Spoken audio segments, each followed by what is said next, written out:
All right, everybody. It is 7 o'clock sharp, and we're back to share some joy, the joy of PDH with you all this evening. My name is Derek. It is Wednesday, April 9th, 2025.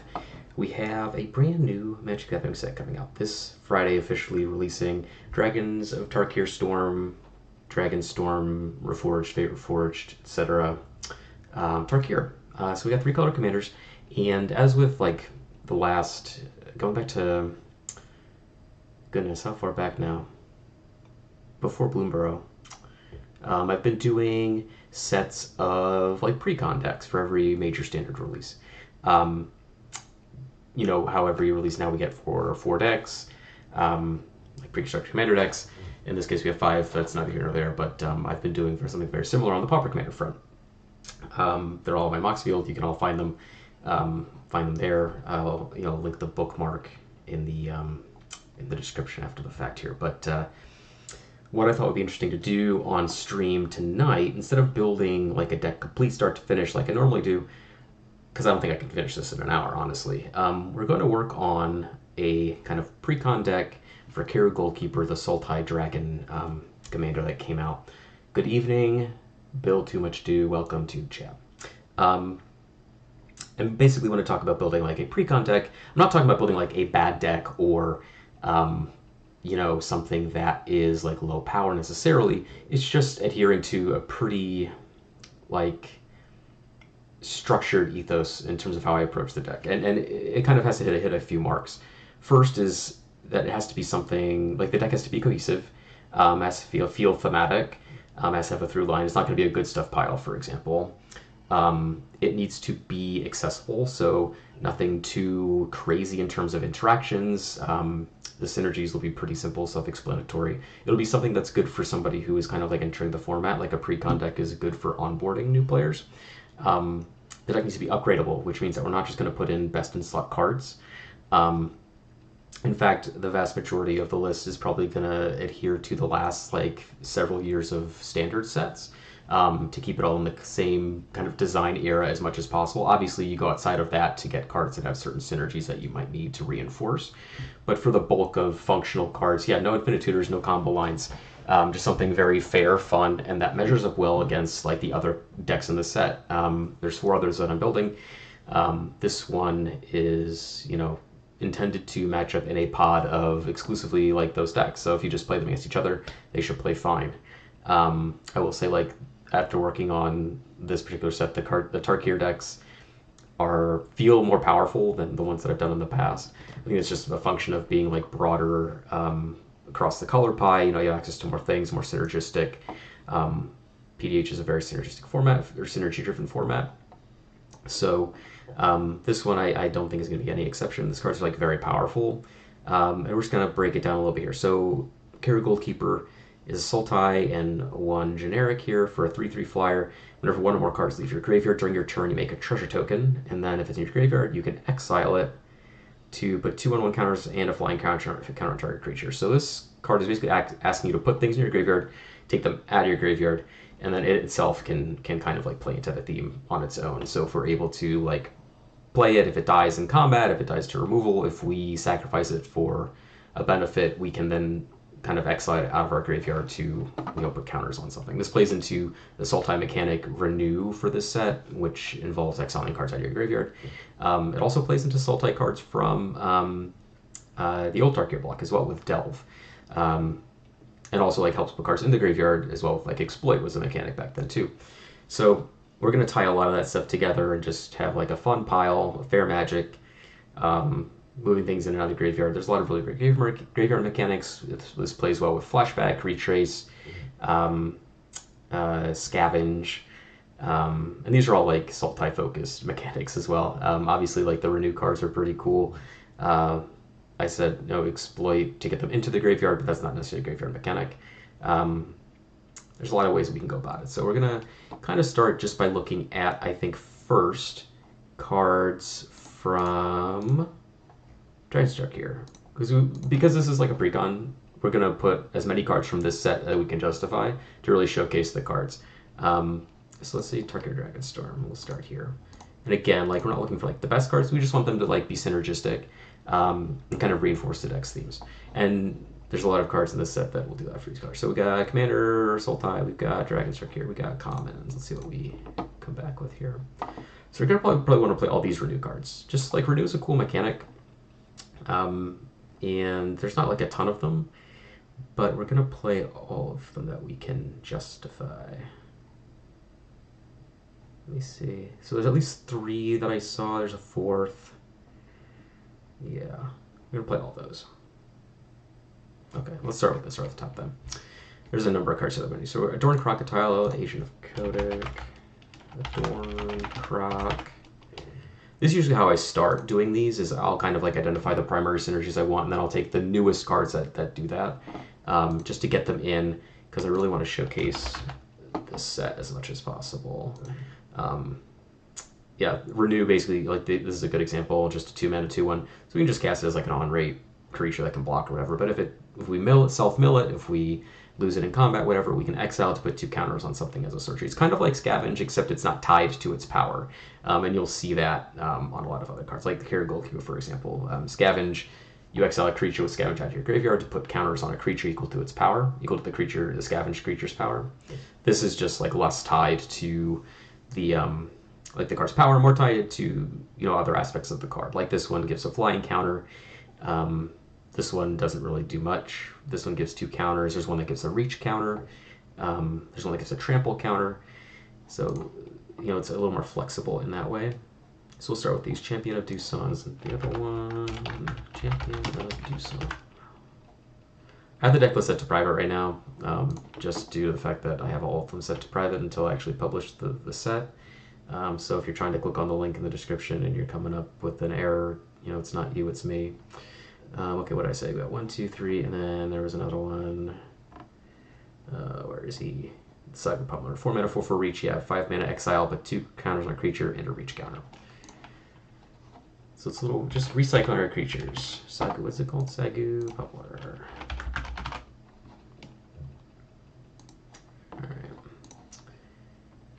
Alright. Okay, so now we got those. Let's see what else is here. Those are done.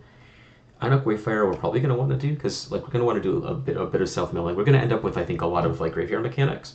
So like self-mill cards like Inuk Wayfarer are kind of a good place to be. So let's start there. We can always trim these things down as we go. I'm just kind of like going off of a general concept right now.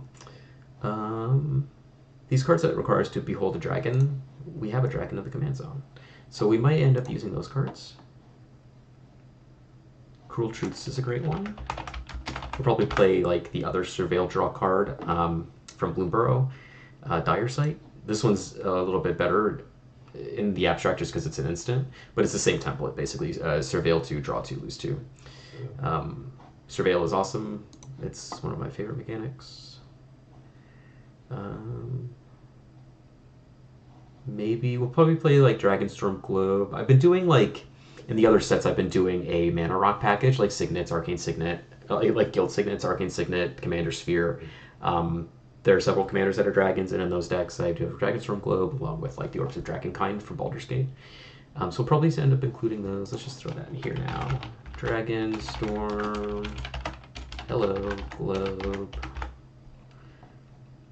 I'll kind of get, I'll also, no, maybe I won't play it. In some of them I also have Ornithopter Paradise, but I don't know if I want to put that in here, because we have green and have access to like land ramp too. I'll just put all these things in now while I'm thinking about it. Dimmer, Signet, these things are great, just, they not only ramp you, but they help you fix your colors. They also help you learn how to sequence your spells a little bit, oddly enough. So like, I think they're good educational tools. What's the other one? Simic Signet.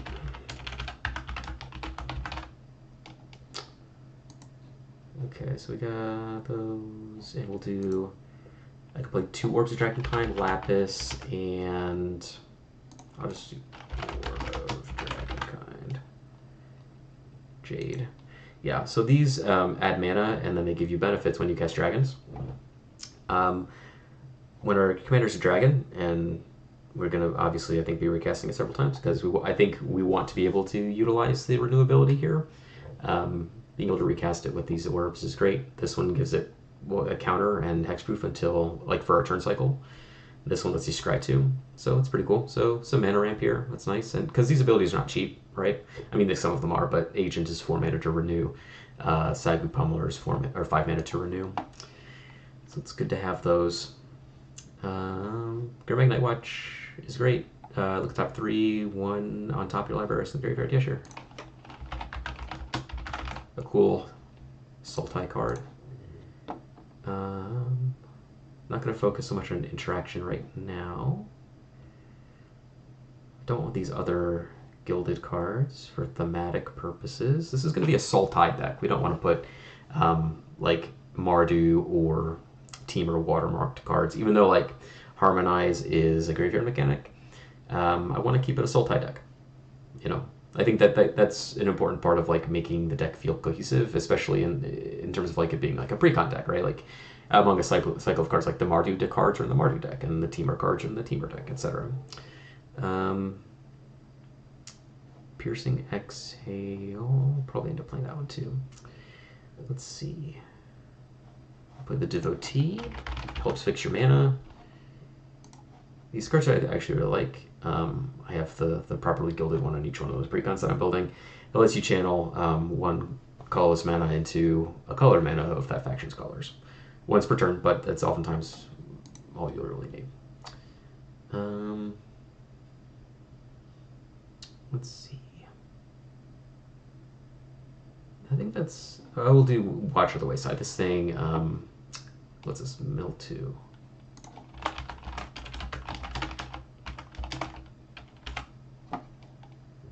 Okay. So this is good. Got like, what? 1, 2, 3, got 8, 9... 10 new cards. That's pretty good. That's usually like the amount I shoot for. Obviously, not everything's gonna matter. Oh, Sipsig Appraiser's a great one. This is another like good self-mill card. Yeah.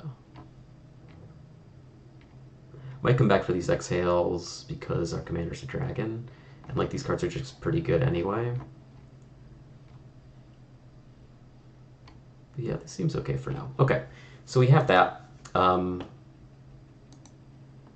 the next thing I'll do is we'll do block Cons of Tarkir. We'll go back to the original Tarkir block and we'll take a look. Let's see. So we're looking for graveyard related stuff. We're not just going to play all of these cards, obviously.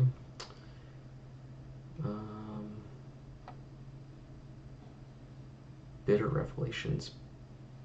Maybe? I don't remember a lot of what was in this block. It's pretty old at this point. Okay.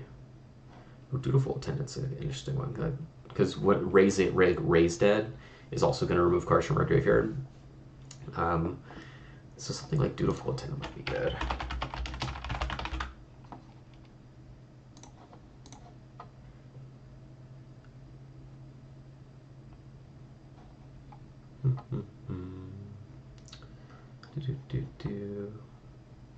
A lot of cards, Gonna play Gurmag Angler. Definitely. Gurmag Angler is just a really cool card. You know, it's one of those cards where if you're not familiar with it, and like if you just looked at it and said, oh, it's so expensive, 5/5, and then you'll get Delve. It's one of those like cards where it gets you thinking. If you are kind of like a newer player to this kind of thing, or newer to this experience of playing cards like this, like using graveyard as a resource to reduce mana cost. It's kind of like a light bulb kind of card when you see how everything fits together, and you're like, oh, I've been doing all of this stuff all game, and now I can just cast this for 1 mana. That's awesome. You know, I think it's a great card.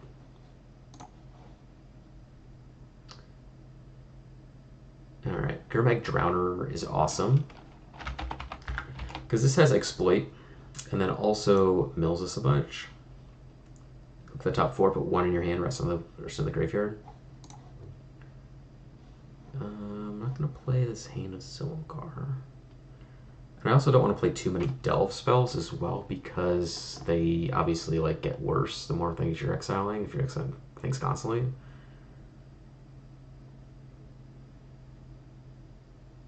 I do like this Dreadnought. It's a sack outlet. It helps you gain, it lets you gain some life. It's a pretty like, it's pretty tame ability, but it's a cool outlet.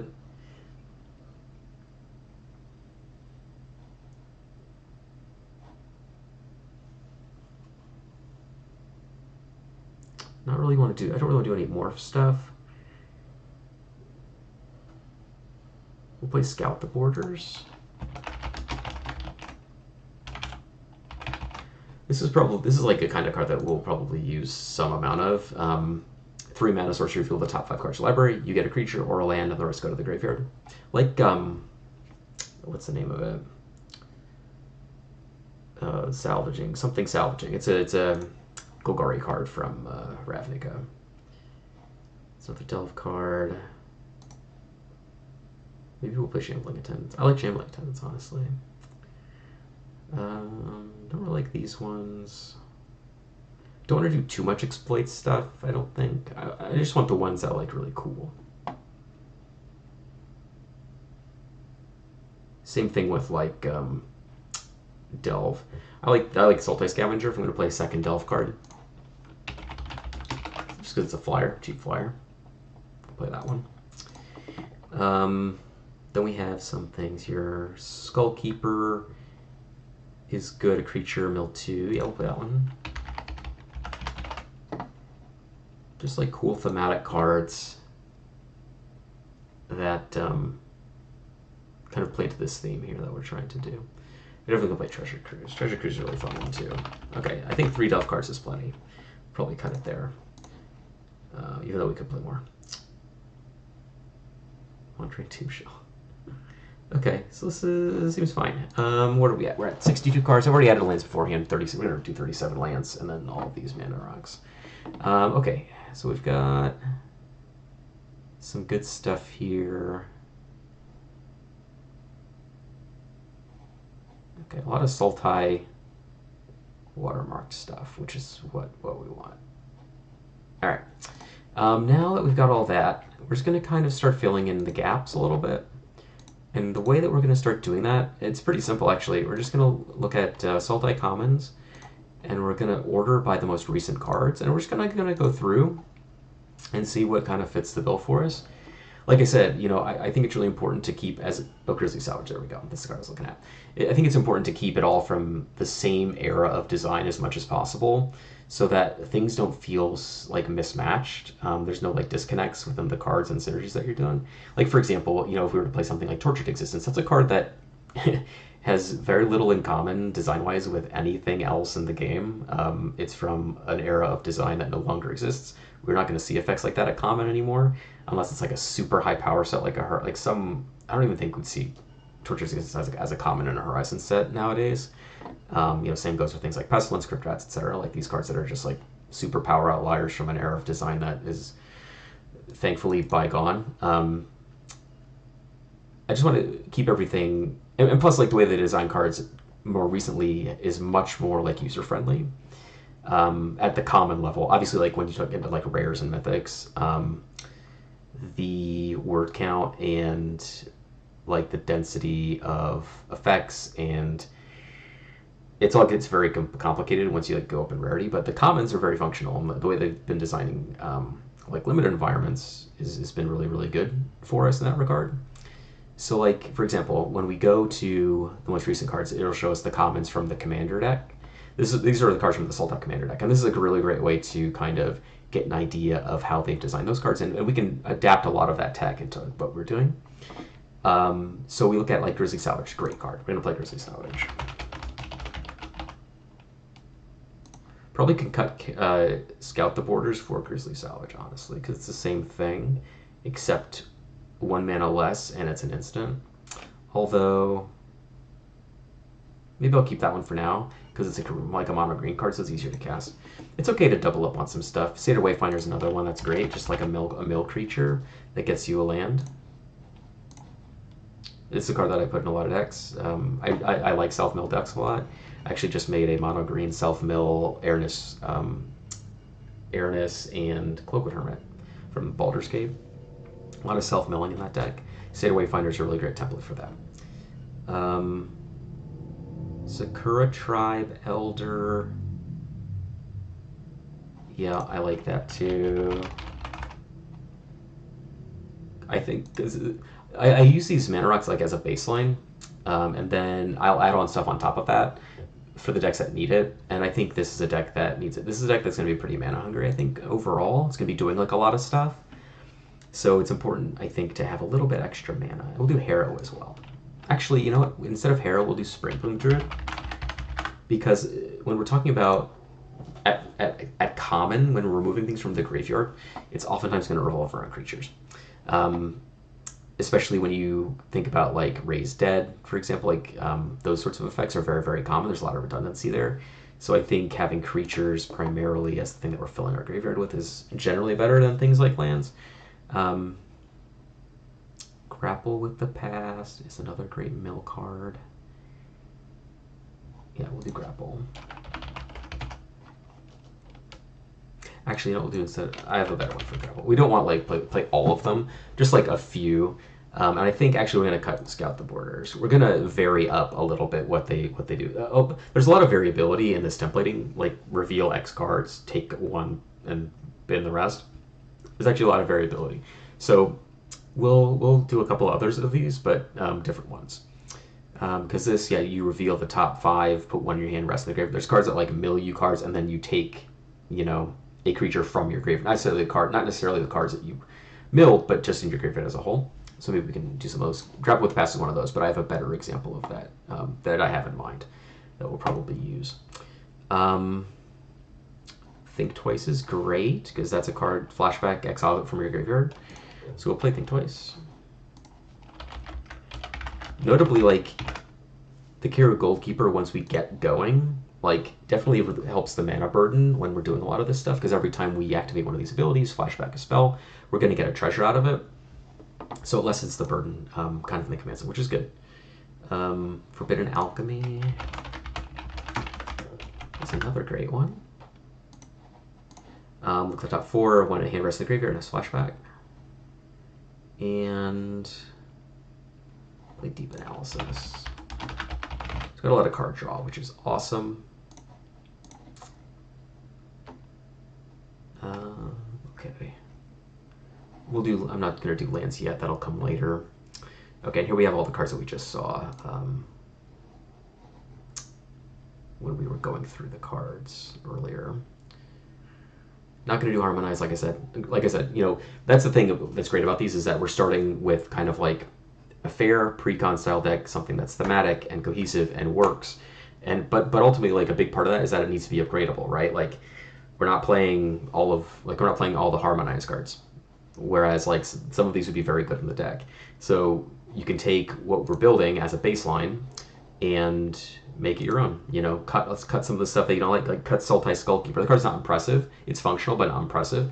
Put in a Harmonized card instead. You know, that's kind of like a big part of what I like about doing this project. We're just gonna group. We're gonna change the visual spoiler. Help me see what we'll work with a little bit better here. Okay, Grays. Yeah, I got a lot of good access to cards here. They're only gonna get better. All right, moving on. Gonna play. Oh, I guess this goes into lands. Some cycling lands. I was just thinking of. This will make me think of it. Night Market. Like I said, I'm not gonna do lands just yet. But I will say, when it comes to lands in these, like a lot of tap. It's 3-color deck. I'm gonna play a lot of tap lands, but that's okay because it's a precon. We're not trying to push power levels, so we just want to make sure we have a consistent game experience with these decks. Okay, don't really think I want anything. Oh, Wreckage Wicker Folk's actually pretty good. Creatures that surveil, I think, are really quite good. And you know what? With Wicker Folk, we can probably cut Skullkeeper. This is just a better version. So that's fine, we can cut that. And Wicker Folk is like new enough. It's not like, you know, we're cutting cards for Tortured Existence. It's just like, it's a similar effect, but it varies it up a little bit. It's from you know, the Sinner set right before. I think that's fine. I'm fine to make that swap. Okay. We probably want some amount of like cards that sacrifice creatures to do certain things. I guess Exploit does that. Maybe we should play like another Exploit creature too, because a lot of these are just bodies that come in, they do a thing, and then we don't really care about them anymore. So let's put in like Sidisi's Faithful. This is one that bounces a creature when we exploit. You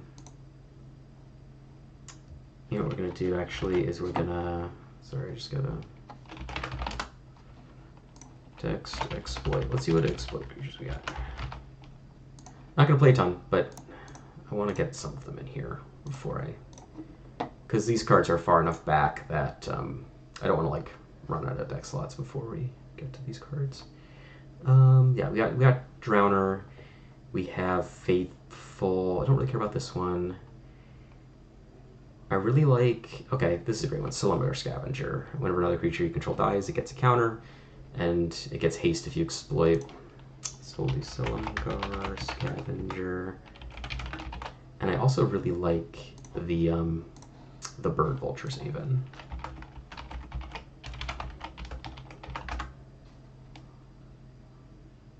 Okay. Okay, so we got some Ishkush things. So we got up to 20 creatures already. That's pretty good.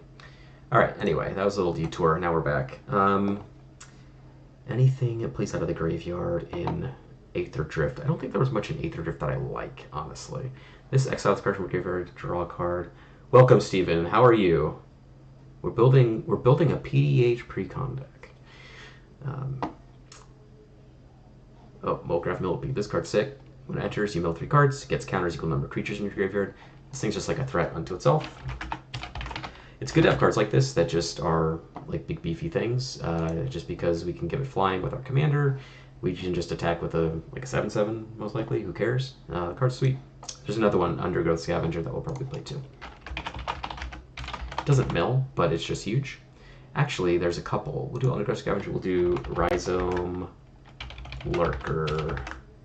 These are cards that just get huge if you have a lot of creatures in your graveyard, which is what we're doing.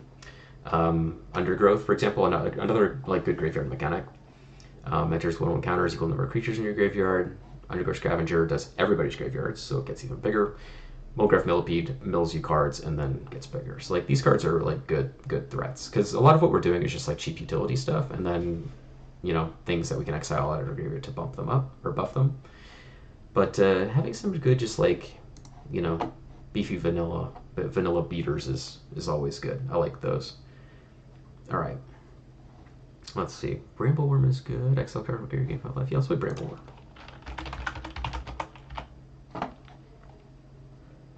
Yeah, hell yeah, Steven. That's good to see. It's good to see. Kheru Goldkeeper card does a lot. Does a lot of stuff. And it's just a 3/3 flyer for 4, which is like absolutely fine on its own. Okay, let's see. Let's play a Village Raids. I mean, you don't really need to play like a ton of card draw. Maybe we can skip that for now.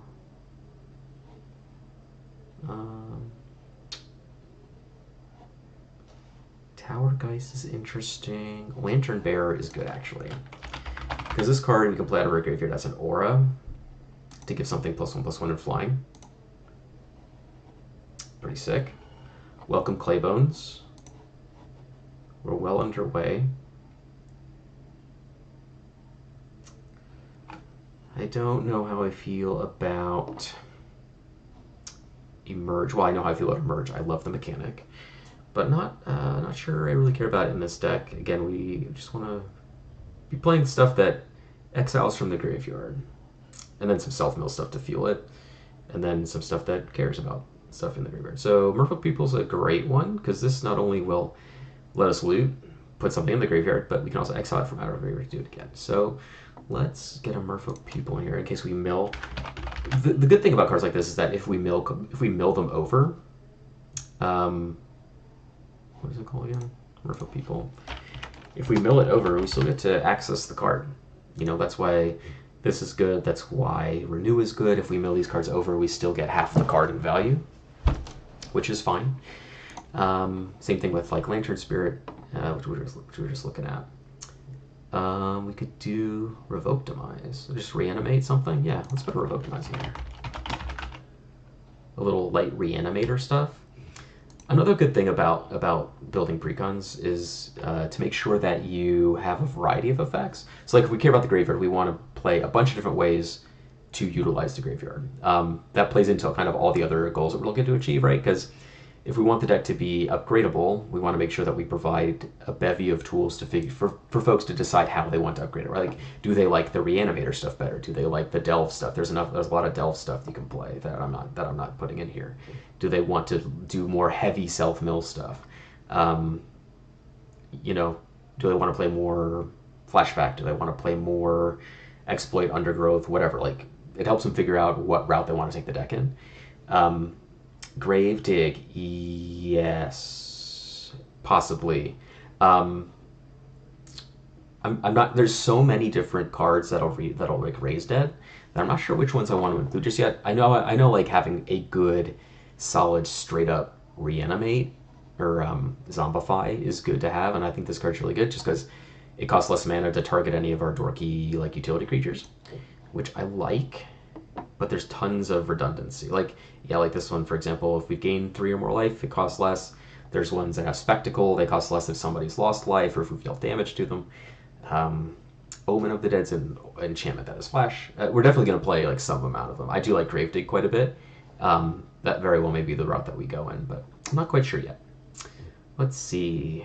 This creature dies. Return target creature mana value 2 or less from graveyard to the battlefield. How many 2 or lesses do we have? Probably a bunch. Yeah, 1, 2, 3, 4, 5, 6, 7, 8, 9, 10. 9 so far. We'll probably go higher. Could see ourselves playing Driver of the Dead.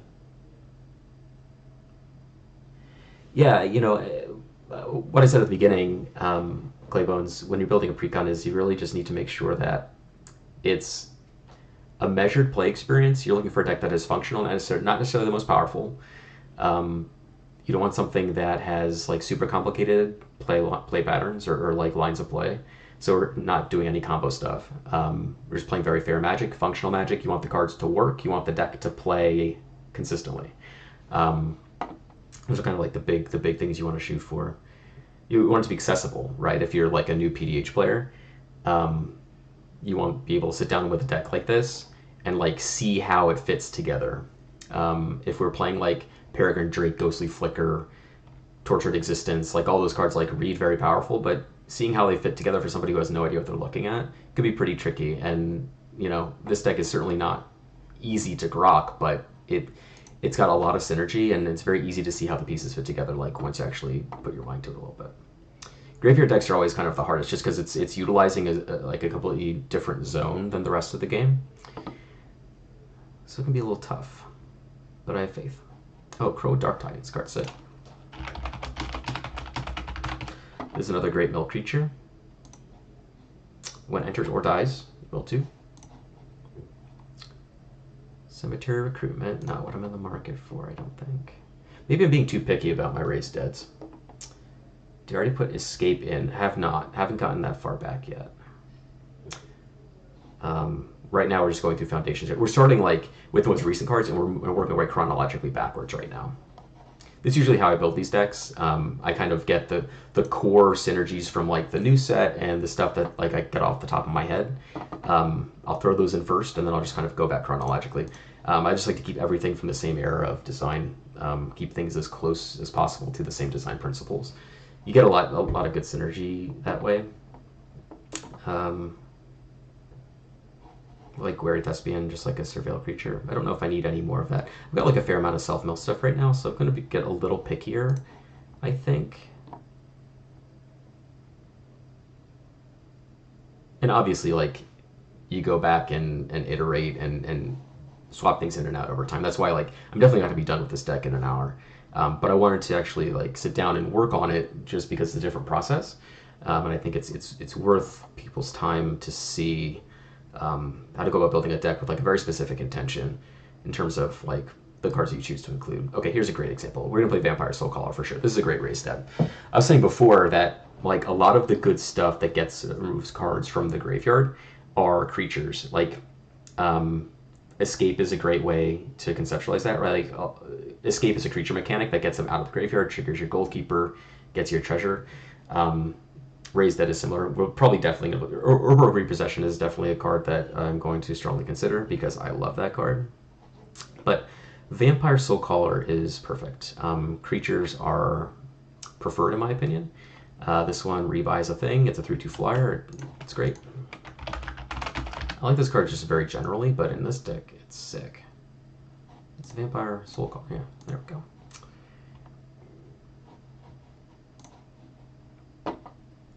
Okay, Ghost Plunger. No, we're not gonna play that one. And sorry if I kind of move quickly. I just trying to get through. I don't think there's much in Duskmourn off the top of my head that I can think of that fits very strongly in this kind of a shell. Yeah, not much.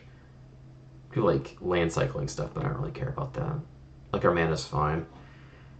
Resurrected Cult is interesting as a delirium ability that lets you rebuy it. But I don't really think it's that. Kind of torn on this one. I'll put it in for now. Because I think it's a cool mechanic, and I think it's neat and aspirational. But I'm just not that high on the card in general. It kind of checks a lot of boxes for what I'm looking for, though, honestly. Whenever Appendage Malcolm attacks, surveil 1. Interesting. It's a repeatable surveil. No. No. I think it's much cooler to have just like cards that dump a bunch of stuff in your graveyard, like Grizzly Salvage. Honestly.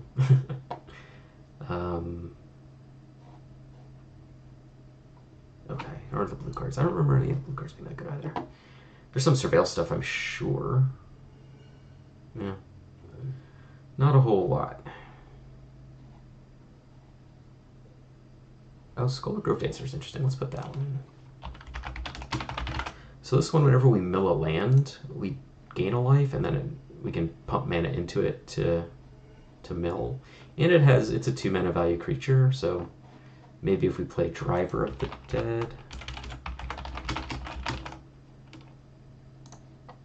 which is just something we saw earlier, when it dies you get to reanimate a 2 mana value creature. The more 2 mana value creatures we get, the more I'm attracted to a card like this. Mulch gets us lands and the rest in the yard. It's pretty good. I actually kind of like that one. Play Mulch. Like I said, I really want to get variations on this Grizzly Salvage templating, like the self-mill stuff. There's a bunch of different ways these cards are written and designed, and I think a good variety of them. Because the more you have, I think it trains you to be a more discerning player if you get to learn the difference between these cards. Like, people will always lump these cards into the same class, and they function similarly, but they're different, right? Like, this one gets you more than one card. You reveal the top 4, you get all the lands. This one, you reveal the top 5, you get a land or a creature. I think having a variety is good. More exposure to the ways that Wizards design these cards, you know. Otherworldly Gaze, Surveil 3, Flashback 2. That's actually great. Because it feeds our yard, and it also triggers our commander by itself with Flashback. That's sick. Sick. Yeah, building these decks it's a pretty big mental challenge. That's why it takes me a long time to actually like hunker down and get them done, just because it's like, you know, my day job is pretty mentally taxing, and the last thing I want to do is just be like, oh yeah, now I have to fucking build all these decks. But once I actually dive in, I really enjoy it. Mind Drill Assistant, I think, is really cool. What is this? So it's a 4 mana, 2/5, Surveil 1. As long as you have 7 more cards in your graveyard, it becomes a 5/5. If you have Threshold. Threshold is interesting. You know, it may not be something I want to include here, but maybe if I were building this deck for myself. Yeah, Claybones, take care, buddy. We'll see you later. Mind Drill Assistant is something that I might put in this deck if I was building for myself. I think like the tension of like managing Threshold in a deck where you're trying to remove cards from your graveyard might be a little anxiety-inducing for a newer player, but I like the tension. I think that's really interesting. Maybe my mind might change about it, but yeah, you know, Steven, that's something a lot of people do. For those of you who can't read the chat, if for whatever reason, Steven, our good friend Steven, does the strategy of building decks where you just pile everything into a list and then cut down to 100. I am a big fan of building up to 100 and stopping. because you can always iterate. You don't have to build the perfect deck on your first try. And I feel like once you get the decision paralysis is like very real when you're dealing with that volume of cards. I really like just being kind of precious about the cards you include. Think about what matters to you. You can always go back and change it later, but once you're at 100 cards, then at that point, for me, it's just like, okay, for everything I add, I have to take something out. And I really like that approach. It keeps me honest. And it actually, I end up with more finished decks that way, rather than like a 150 card pile that I just can't reduce anymore. It feels exhausting and daunting, and you know it turns me off from working on decks if I have to approach it that way. That's just how my mind works. All right, Dire Sight. Here's the other one I was talking about. 3 mana, surveil 2, draw 2, lose 2. It's a sorcery, unlike this one, which is an instant. But Dire Sight is sick. And this deck has like a surprisingly large access to cards, which I think is really cool. Like, we see a lot of cards with this deck. Like, the raw power level of it is a little bit lower, I think, than some of the other decks in this set that I've designed, but it definitely sees a lot more cards than any of the other ones, which is cool. It's a cool trade-off. Bonebinder Oracle is sick. This card's really good in, like, a lot of black decks. It's actually super, super good here, just because it exiles. So what'll happen is you'll activate this ability to target a thing. You'll get a trigger for this, exiling, and then you'll get a trigger for the other creature coming from your graveyard to your hand. Bonebind Oracle. Orator, sorry. Okay, moving on.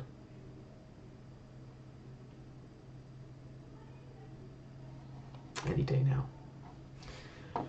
Okay, more Threshold stuff. Yeah, Threshold is so cool with a deck like this. Yeah, I'm not going to do it with this list, I don't think, but... Okay, another thing that I don't do, and I'll say this for precons, I try not to include any Universes Beyond stuff. I try and keep it Magic the Gathering. That's just a personal thing, but I like it that way. Sneaky Snacker is interesting. Do we play Sneaky Snacker? I also try and, like, keep it to standard releases and not, like, the super power outlier master sets or Horizon sets. I include some if it's, like... You know, come on, these cards are like super cool. Like, for example, in the Abzan deck that I'm building for the set, it's I'm using the Armament Dragon, which is ETB, put 3/1/1 counters on up to 3 things. And I'm playing like Expanding Ooze and some of the 1/1 counter payoff cards from this set because they're just too cool. But I try to avoid them. Like, Nyxborn Hydra is like an insane power outlier. I try to avoid that one. Colossal Dread Mask I will also not put in a precon. But some super synergistic cards I will. New Universe Beyond Standard. We'll see. You know, I'll deal with that when I come to it.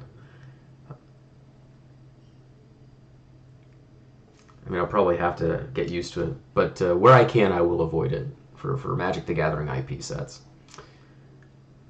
I have not yet decided on Sneaky Snacker. I should probably make a call on this. We draw you 3rd card. Yeah, I'll probably skip on that for now. Okay, there is at least one card I'll probably include for Modern Horizons 3. Maybe Malevolent Rumble. Wither and Bloom, I think definitely. Wither and Bloom is great. This has like honorary renew, right? Exile from your graveyard and put a counter on something. There's our friend Gravedigg. I'll probably skip Gravedigg. I think we're able to find like enough of these effects on creatures, and I prefer it to be there. Which is why like Revoke Demise is the exception, because it's like a straight up reanimate. Retrofitted Transmigrant. Let's do that one. That's a good one. This card is definitely not broken. It's a pretty heavy mana investment. It's recurable, which is cool, and it's a repeatable way to get this effect. So it's like, I think it's cool to have like some Live the Dream cards. Cards that aren't broken, but like are very, very powerful in synergy with your commander. I think that Transmigrant is definitely one of those cards. Because you exploit it, bring it back, get another treasure. Just like being able to repeatedly get treasures is much more powerful than it seems. Okay. No, probably not much else in Modern Horizons 3. Okay, back to Thunder Junction here. I don't know if there's much in this set. Oh, there's a good self-mill card. Patient Naturalist. I like this one. Because even if you miss on the land, you mill 3, if, you can put a land into your hand. But if you miss on the land, you make a treasure, which is pretty cool. That seems fair to me.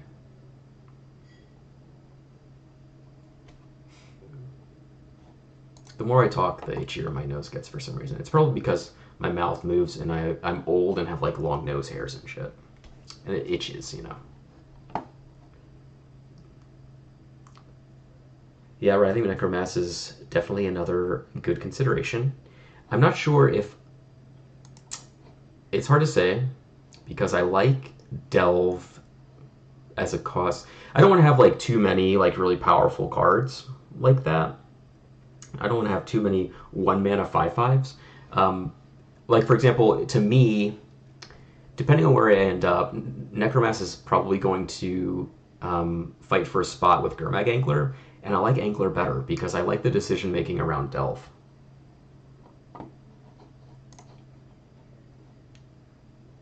There are there are a lot of treasure synergies, like you know you have token stuff like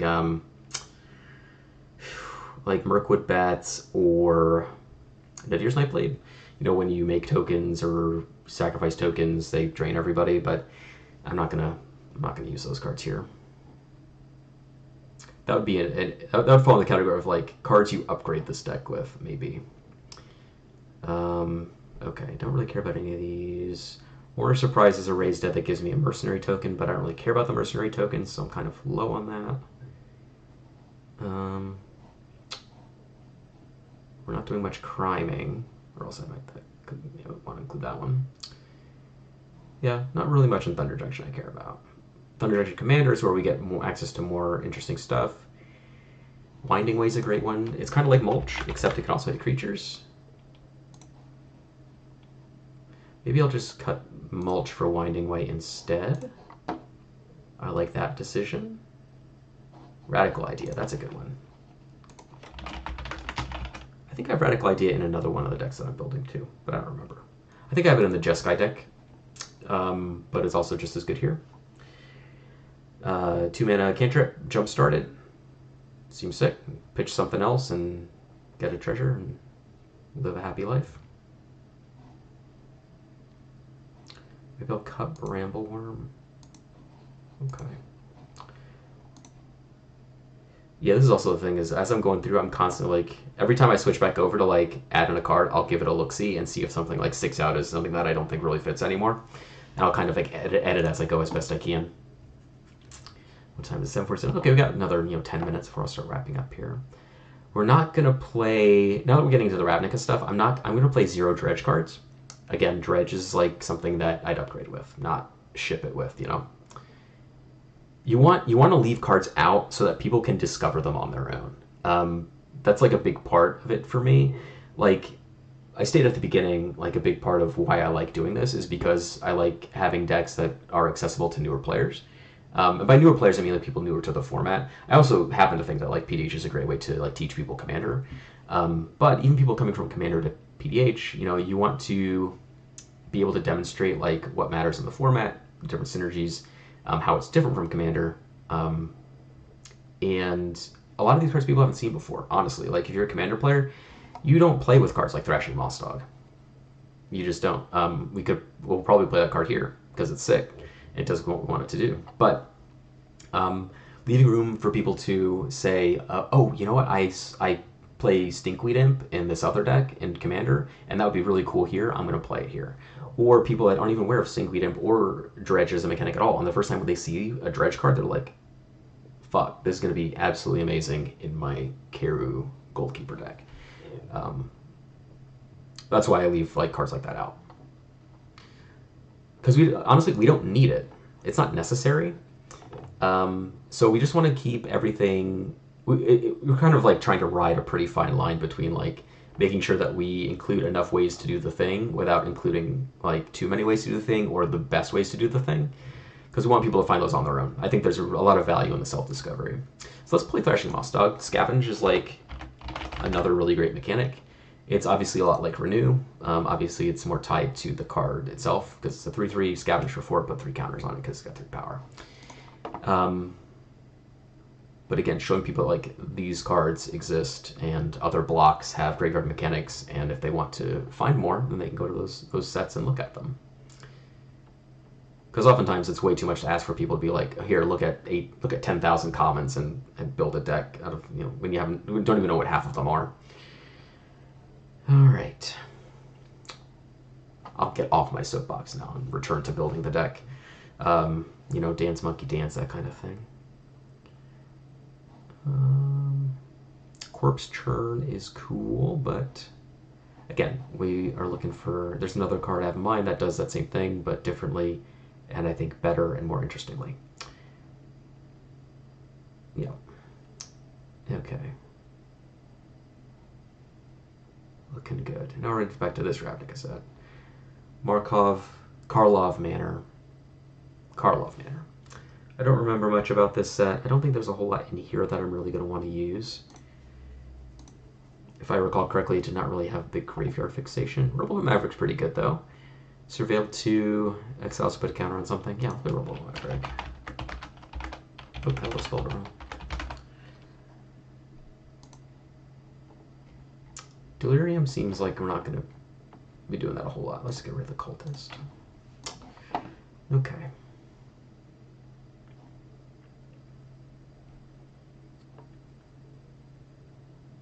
Yeah, none of this stuff seems great. What's this do? Oh, cards leave your graveyard. We're gonna play that one. It's Leonardo DiCaprio in that meme pointing at the screen. That's what this is. This is a great include for this particular project because it does this thing that our commander wants to do, and being able to link them is great. Even if the card is objectively like not that powerful, and it's not great. I mean, if we exile a card until end of turn, it becomes a 4/4 Menace lifelink. I mean, that's good, but it's not like something that really blows me away. But it links thematically and mechanically to our commander, so we're going to include it here.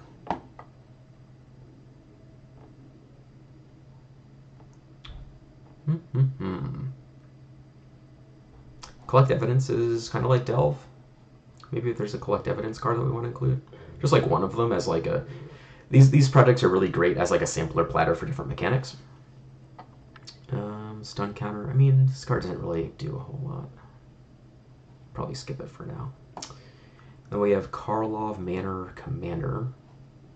Another draw spell. Don't really need any more of those. Got a lot. Definitely gonna play a Slitherhead. We're not gonna do a whole lot like +1/+1 counter synergy stuff, I don't think. We have a lot of +1/+1 counters, but again, we don't want to spread ourselves too thin. Like graveyard, exiling things from the graveyard is great. We get to add counters, get a little, bonus out of it. We don't need to actually like build in that direction much either. Score Shaman's a great, I wouldn't say great mill card, but it's pretty okay. Maybe I'll come back to that.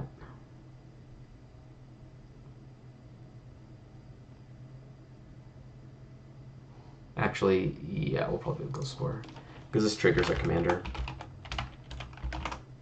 The ones that mill, because the cards enter our graveyard and then we get one back. There's a Circle of the Land Druid from Baldur's Gate, which I'm just going to throw in here now. Circle of the Land Druid. This is a great one. It mills 4. When it dies, we get a land from our graveyard to our hand. Just a 1-mana, 2-mana, 1/1. Really great card. Probably skip on this one. This is not a great scavenge card. There's at least one more I can think of that I like. Was it? Oh no, okay. So we're in Ravnica Remaster right now, so. This is going to be a couple things probably. There's like Sewer Shambler, I think is the name of one of them that I like. It's a 3-mana swamp walk creature that, oh here it is. Scavenges for 3, so it's like affordable. It's not like super daunting to do it. I don't think there's much else. Yeah, we'll put a Sewer Shambler in here.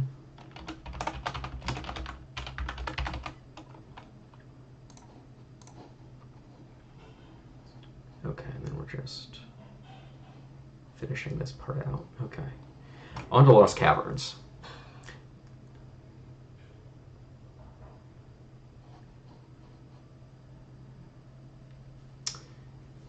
Oh, what are we at? 96. Shoot. Okay, we really need to trim. This is too many creatures. What time is it? 7:54. Okay, we got 2 minutes.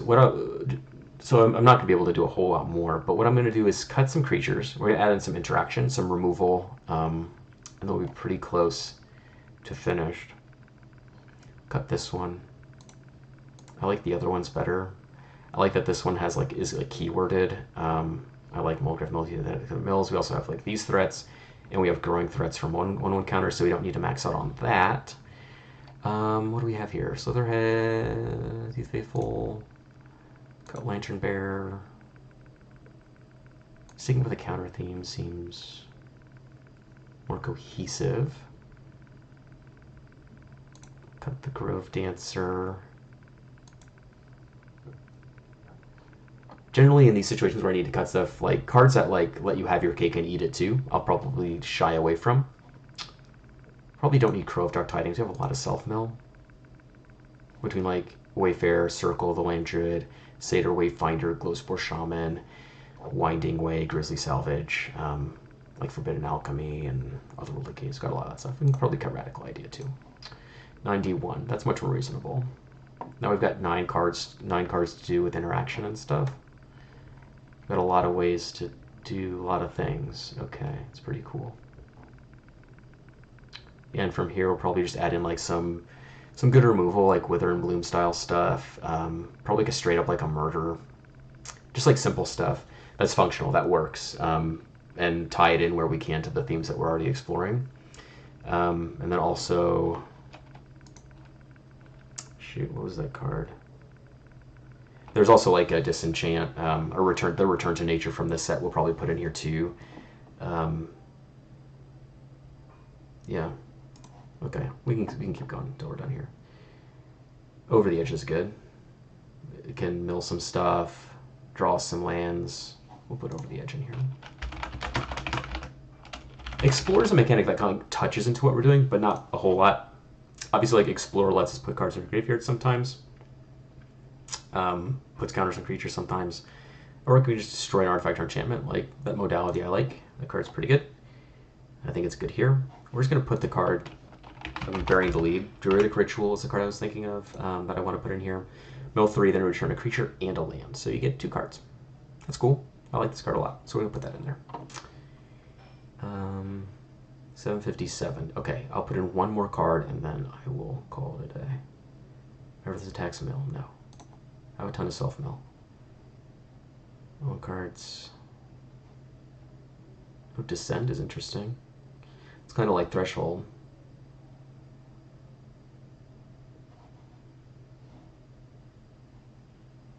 Possibly. I'll have to think about it. I'll have to think about if I like it enough. Because I am running out of space. I'm running out of space real fast here. Okay, I'll finish this later on my time, but cool. So hopefully that kind of gives you an idea of how I go about doing this. Obviously not exhaustive. Didn't finish the deck. Didn't get to play test it, but I will be releasing this deck fully completed along with 4 others. This Friday is the goal. I have 4 built. I have not done lands in any of them, but the 100 is together. This is the 5th one, and we're pretty close here. So I think Friday is a good schedule. So yeah, I think is a really valuable brewing process. I think building decks with these sorts of parameters in mind is really good, especially when you're trying to kind of spread the format along, like get your friends to play. Like this sort of like ideology is a really great way to approach deck building to do that, I think. But yeah, so it's 7:58. We'll do the whole spiel. We'll be back next week. Back to the normal thing where I just build an entire deck and we'll goldfish and do the old stuff that you know and love. We will also, I don't know what's going on with that. I'll know what I'm building next week. I haven't decided yet, obviously, but I'll blast it out on the Blue Sky account probably next Wednesday morning. But thank you all for joining me. As always, I really appreciate it. I love the talk and the chat and all that stuff. I appreciate your attention and your questions. Last thing I'll say, obviously, always, is that go to the links in the description, and if you are able to donate to Trans Lifeline or Trevor Project, please do. Trans people are in such a precarious position in this country right now that I want to always remind y'all to do that if you can. Or obviously, if you know any trans people in personal life who could use a little extra help, do that too. Okay, 8 o'clock. I gotta get going. I'll see y'all next time. Thanks very much. Goodbye now. I love you. Goodbye forever until next Wednesday.